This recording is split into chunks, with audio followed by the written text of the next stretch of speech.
The heavy rain beat down on the black umbrellas that gathered around the freshly dug grave.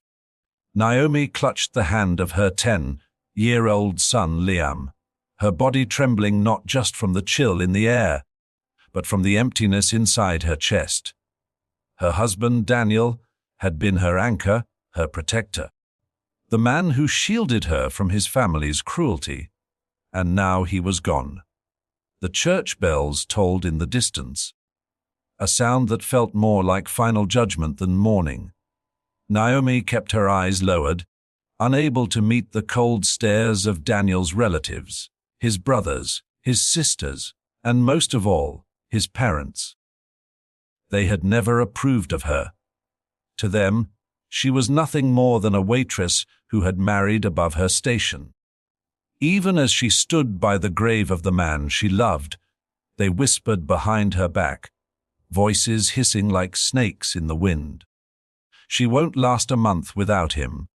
One aunt sneered, "She has no place here." Another cousin muttered, "She'll be gone soon enough." Daniel's mother said with bitter certainty. Naomi held Liam tighter, fighting the tears threatening to fall. She wouldn't cry in front of them. Not now. Not ever. When the ceremony ended, Daniel's father called her over. His tall figure loomed over her, his sharp features twisting into what he thought was a smile but looked more like a smirk. Behind him, the rest of the family circled like vultures waiting for their feast. "Naomi," he said in a voice dripping with mock sympathy. "Daniel left no will. As you know, the businesses, the stocks, and the liquid assets belong to the family estate. But," his lips curled as if savoring the next words, "we won't leave you with nothing. We are generous, after all." Generous. The word stabbed at her like a knife. Two servants wheeled out a dusty folder and dropped it into her hands. Inside were yellowed deeds, photographs, and legal papers. On top, in faded ink, was written, "The Ashwood Estate." Naomi blinked, confused. She had heard of the estate. It was once the pride of Daniel's family, a sprawling countryside mansion 3 hours from the city. But it had been abandoned for decades, its walls crumbling, its roof sagging, its land overrun with weeds. "This," Daniel's father announced with theatrical flourish, "is now yours. A roof over your head. A symbol of our kindness." The family erupted into laughter, cruel, mocking laughter that echoed across the graveyard. "A ruined mansion for the ruined widow," one brother jeered. "Perfect for her," another added. "Maybe she'll find the rats better company than us." Daniel's mother spat, her voice full of venom. Naomi's face burned with humiliation, but she stood tall, her spine straight as steel. She would not give them the satisfaction of seeing her break. With quiet dignity, she took the folder, turned on her heel, and walked away, Liam's small hand still in hers.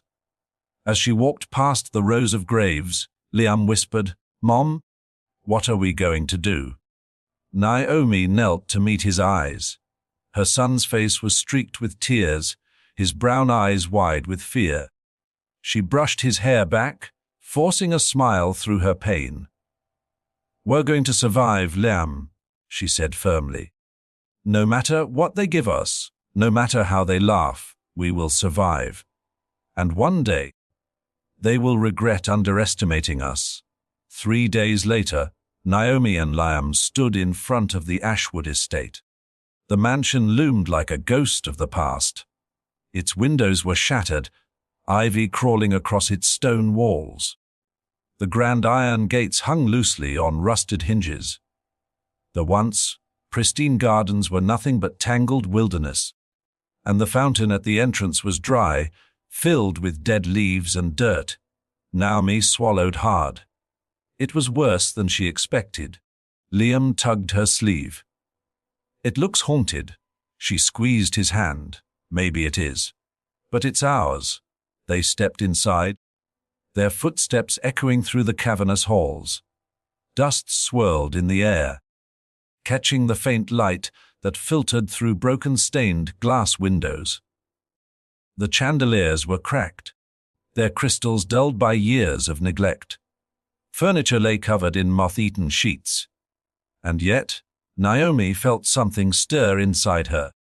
Beneath the decay, beneath the ruins, she sensed history, dignity, and the whispers of a forgotten legacy. "This place has bones," she murmured. Over the following weeks, Naomi and Liam made the mansion their home. They cleared out one room at a time, scrubbing floors, patching leaks, and sweeping cobwebs. They had no electricity at first, so they relied on candles and lanterns. At night, they huddled under blankets, listening to the wind howl through broken windows. It was not easy. Liam cried sometimes, missing the comfort of their old life. Naomi cried too, but only when he was asleep. She worked tirelessly, her hands blistered from scrubbing, her body aching from lifting. But with every day, she grew stronger. One evening, as she was cleaning the grand library, Naomi noticed something odd. Behind the shelves of rotting books, the wood felt hollow. She pressed harder, and a small panel clicked open. Heart racing, she pulled it aside to reveal a hidden compartment. Inside lay a faded leather journal, its cover embossed with the initials ER. Naomi opened it carefully. The handwriting inside was elegant, dated nearly a century ago. As she flipped through the pages, her breath caught. The journal detailed the history of the estate, its construction, its owners, and its secrets. One passage stood out. Beneath the Ashwood estate lies a vault. Sealed away are the family's greatest treasures, works of art, rare coins and gold bullion, hidden from the war, untouched by time. Only those who know the sigil of Ashwood can find the key. Oh, Naomi's hands trembled. Could it be true? Could the ruined mansion, the gift her in-laws mocked, hide something beyond their wildest imagination? For the first time in weeks, she laughed. Not with bitterness, but with hope. The family thought they had destroyed her. They thought they had left her with nothing but dust and despair. But what if, in their arrogance, they had handed her the key to a fortune that would change everything? She looked at Liam, who was fast asleep on the couch, curled up under a blanket. Gently, she kissed his forehead and whispered, "We're going to be okay, my love. More than okay." They laughed at us, but soon they'll choke on their own laughter. As the storm raged outside, Naomi held the journal close to her chest, unaware that she was on the brink of discovering something worth not just survival, but revenge. Something worth 150 million. The next morning, Naomi woke earlier than usual, her mind buzzing with the words she had read in the leather-bound journal. The air inside the Ashwood estate was cold, her breath forming faint mist as she crossed the grand hallway. She traced her fingers along the cracked wallpaper and dusty wooden railings, each creak beneath her steps whispering secrets of the past. Her in-laws thought the mansion was worthless. To them, it was a burden, a ruin to mock her with. But Naomi had a feeling now, an instinct, almost, that they had unknowingly given her something far more valuable than they ever imagined. She returned to the library, where the journal still lay open on the desk. The entry about the vault gnawed at her thoughts. Beneath the Ashwood estate lies a vault. Hidden treasures, sealed away by the sigil of Ashwood. Naomi whispered the words aloud, as though speaking them might conjure the path forward. The rest of the day was spent searching. Naomi combed through every corner of the library, tapping at walls, moving heavy bookshelves, even crawling along the dusty floor with a lantern in hand. Liam joined her, curious and excited. "Are we looking for ghosts?" "Mom?" he asked with wide eyes. She smiled, brushing dirt from her hands. "No, sweetheart. We're looking for something better than ghosts. We're looking for hope." By evening, she noticed something odd in the library's stone fireplace. At the very base, one brick looked slightly different. Smoother, less worn. She pressed her palm against it. There was a faint click. Slowly, the fireplace shifted, grinding on hidden hinges, and revealed a narrow passage descending into darkness. Naomi's heart pounded. She lit a second lantern and grasped Liam's hand. "Stay close," she whispered. Together they stepped inside. The passage was tight and cold, with walls of rough stone. Cobwebs brushed against their faces as they descended a spiral staircase that seemed to go on forever. Naomi's lantern flickered, casting shadows that danced like phantoms. At the bottom they reached a heavy iron door, its surface engraved with intricate patterns. The sigil of Ashwood. It matched the drawings in the journal. Naomi's fingers trembled as she pushed against it. At first, nothing happened.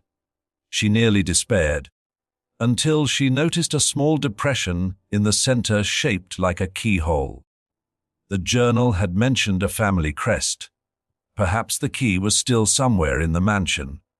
For days, Naomi scoured the estate. She searched through trunks, drawers, attics, and basements.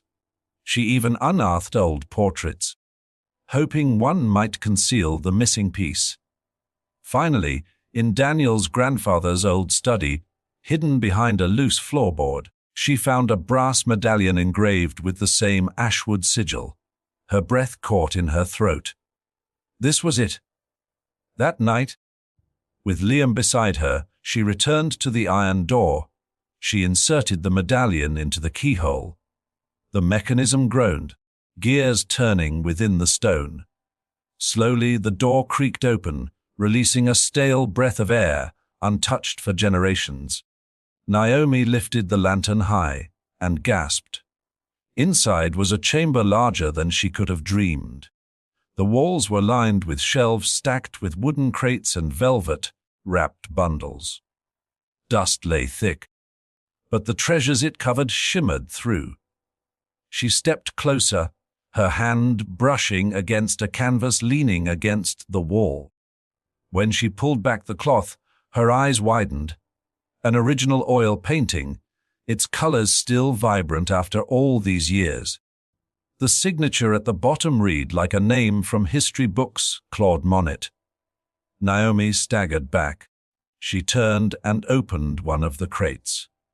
Inside were rows of gold coins, their surfaces gleaming under the lantern light. Another crate held silver ingots. Another contained rare jewels, emeralds, rubies, sapphires, that glittered like captured stars. It was overwhelming. She sank to her knees, tears streaming down her face. The journal hadn't been exaggerating. The Ashwood family, in fear of losing everything during the war, had hidden their wealth deep beneath the estate. And then, over time, they had forgotten, or chosen to bury the memory out of shame, and now it was hers. Liam clutched her arm. "Mom, are we rich?" Naomi pulled him into her embrace, sobbing and laughing at once. "Yes, my love, more than rich. We're free." The weeks that followed changed everything.